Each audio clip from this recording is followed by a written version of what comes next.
Hello, my name's Tommy, and I am delighted to welcome you to Podcast Assemble.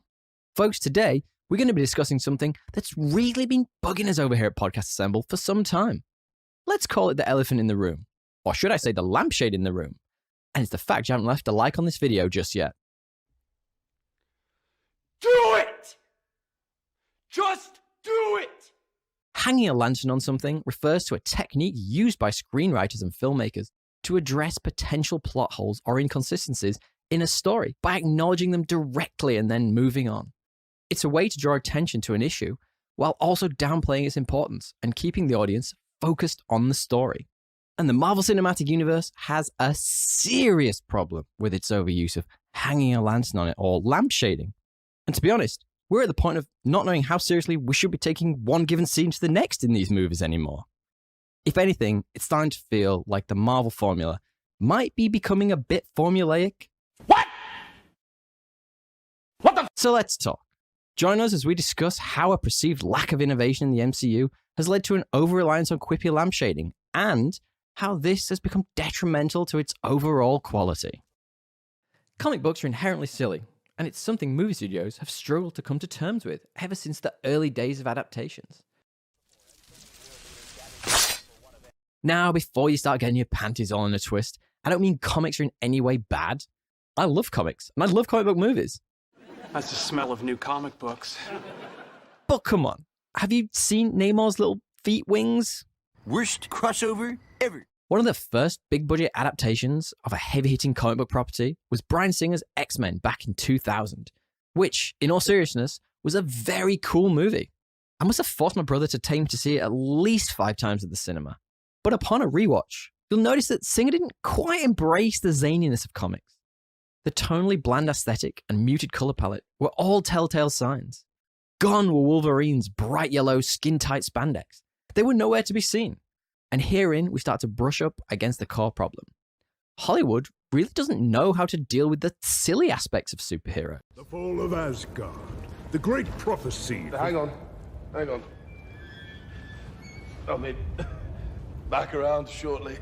The Marvel Cinematic Universe, on the other hand, took this on in quite a novel way. From the very beginning, with 2008 Robert Downey Jr. starring Iron Man, Marvel Studios created a realistic feeling world, though one that has fantastical elements sprinkled in. And to do this, rather than suiting Captain America up in a black leather one piece, funny as that would be, they turned to a familiar writing device, hanging a lantern on it, or lampshading in the form of quippy dialogue.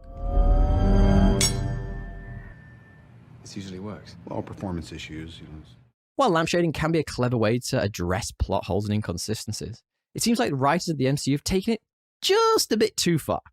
And let's be honest, it's starting to feel like the MCU is trying to make fun of itself before anyone else can.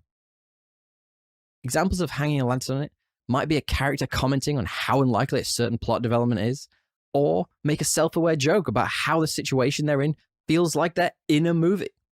Sound something that you've heard about 20 times in every single Marvel movie you've seen? God, I miss cocaine. Her. Fourth wall break inside a fourth wall break. That's like 16 walls. It does to us. Basically, by one of the characters calling something out on screen has been silly, you're hypothetically less likely to find it distracting. But in an inherently silly genre, constantly calling out something as silly can be really, really distracting. Doth mother know you weareth her drapes? This is especially prevalent in it's just all of them. Do you guys just put the word quantum in front of everything? At present, the Marvel Cinematic Universe's greatest enemy, it's not Thanos or even Kang the Conqueror. Kind of seems to be itself. Check out our podcast, Podcast Assemble, where we've got episodes on all of the Phase 4 movies. I'll link it below. Now, there are a number of reasons for this, which fans are quick to point to. After delivering one of the most impactful movies of modern times in Endgame, we've seen a string of poorly received pandemic-affected movies, culminating in Ant-Man and the Wasp: Quantumania reportedly not making enough money at the box office to break even.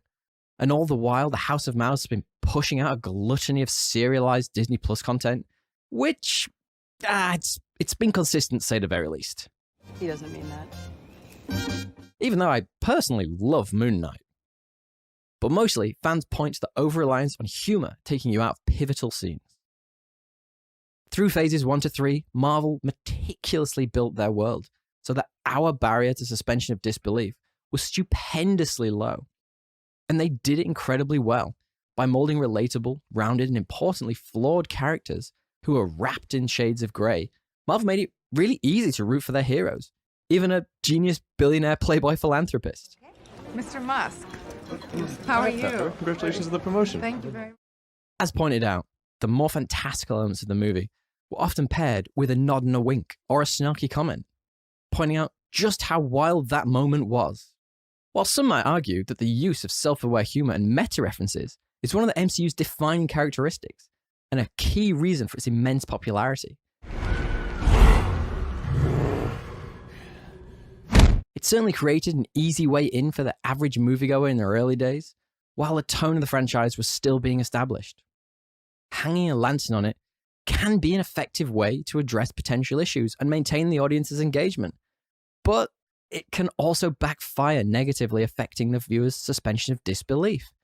Lampshading inherently draws attention to the very thing the audience is supposed to ignore, that you're watching a movie.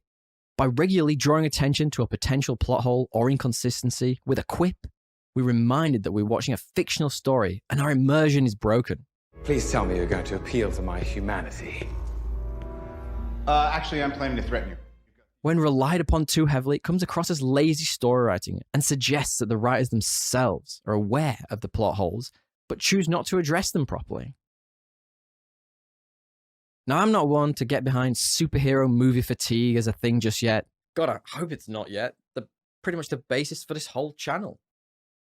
But I do agree with quip fatigue. Movies like Thor: Love and Thunder had multiple problems, partially due to the pandemic, but mostly because it couldn't go 5 minutes without making a joke at our hero's expense. All it served to do was shine a light on the problem we originally talked about: Hollywood not understanding how to handle comic book silliness. And flick! Oh, you flicked too hard, damn it! Should we help him? For me, the key issue is that the writers of the MCU have such strict guidelines in place around what goes into the Marvel formula. You can't see it, but I'm doing big quotation marks with my fingers. They've had no room to evolve the process. Essentially, the tone of the first Iron Man works so well that we're still getting the same shtick today. Think of it more as a deterioration over time. At first, the lampshading was a self-aware way to ease audiences into the silliness. It made sense. But we're over a decade in now, guys, and we get it. Remember I said about Namor's wings? As these movies evolve, and as the audiences have become more accustomed to the comickiness, I think the wit needed to follow suit, and it hasn't. While lampshading can be a useful storytelling technique, it can also be problematic if overused or poorly executed. In the case of the MCU movies, some viewers might argue that the frequent use of self-aware humor and meta-references can detract from the emotional weight of the stories and prevent the audience from fully engaging with the characters along their struggles.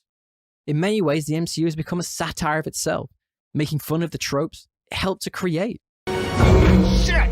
Language! No one else is going to deal with the fact that Cap just said language. Just slipped out. What we want to know is, what do you think? Does the constant MCU quipping ruin the immersion for you?